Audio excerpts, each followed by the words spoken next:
We are going to do Hell or High Water. So Hello High Water is a film directed by David Mackenzie, who directed Start Up a couple of years ago, which we love, and he's back now with Hello High Water, which is written by Taylor Sheridan, who did Sicario. He's also got a small role as a cowboy in this film, so he gets his own little jump in here. And basically, Hello High Water is about Toby, who's a divorced father. He's played by Chris Pine, and he's basically trying to make a better life for his son.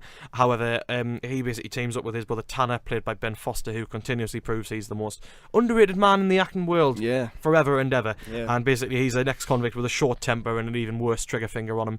And essentially, together they plan a series of heists against the Bank Texas Midwest, who basically have they're going to foreclose their family ranch, and that means they would have nothing left in him. They will not be able to support his son. However, in their way is Marcus, who is Jeff Bridges, a legend in the acting world, and he plays a Texas Ranger who literally is just a few weeks from retirement.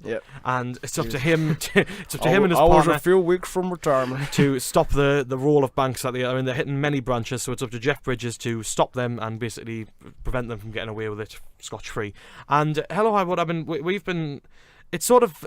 I know, Joe. You didn't get a chance to see this with us at this point, but I know you're sort of like dead into like the southern atmosphere kind of thing. And overwhelmingly, this has an amazingly massive southern atmosphere about it. Everything is southern, from the soundtrack to the locations, obviously to the accents. Which funnily enough, when we saw this film, the subtitles were on for the first 20 minutes. They threatened to restart the film, and a lot of people were threatening to walk out at that point. However, they managed to start the film again with the subtitles off, and immediately I think we figured that I wish they'd stayed on. Because there are some heavy southern accents in this film. Really heavy. Jeff Bridges growling. Oh yeah, he's growling. It's not quite as gruff as True Grit, but it's in amongst that kind of. But Hello High Water for me was, there is a lot of things going for this. I think they have the perfect storm of talent that's been brought in to make this film look and sound and feel like it is just this one amazing tale of these two brothers fighting against poverty and desperation. Because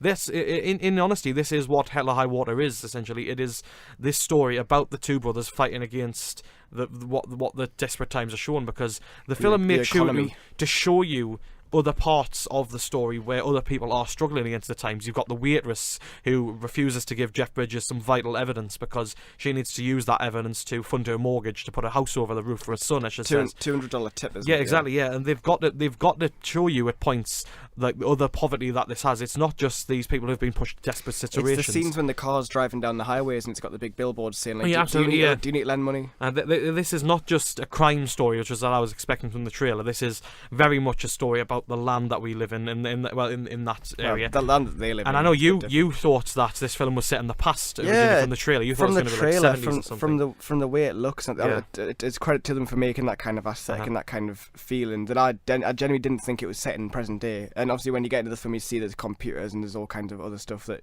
is very modern day.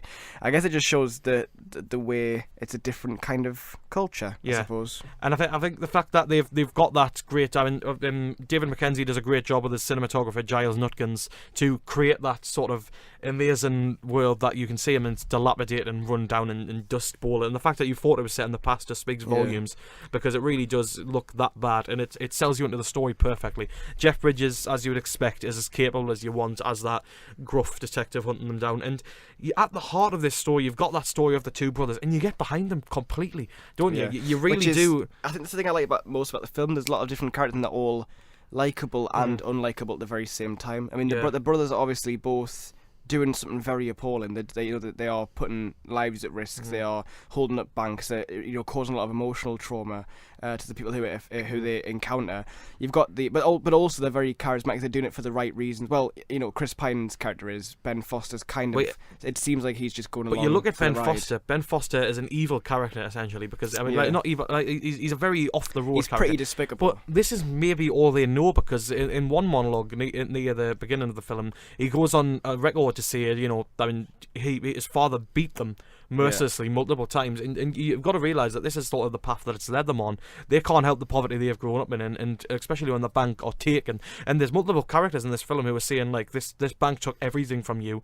You get it, but essentially egging them on to do it. And it's a really fascinating story to watch and see unfold. And with that combination of the great Western soundtrack that's in there by Nick Cave. And really other good. contributors, but just it pulls you in completely. It's the total package that draws you into the southern world, and you can't help but get behind both of them, because even though that Ben Foster, who is absolutely fantastic, and Chris Pine is equally amazing, they are brought together as a package. And even though they are doing horrible things and they do worse things as the story goes on, you can't help but get behind them because you're rooting for them properly. It has those little moments where you can say, they're just normal people who have been put under dire circumstances, and it really lets you root for them. It does a really good job building the conflict, especially. I mean, and as I was saying about the characters, even Jeff Bridges, he's a policeman. He's likable, but also there's a whole thing with his partner who is he's part Mexican, part Indian, and there's quite a lot of sort of questionable humour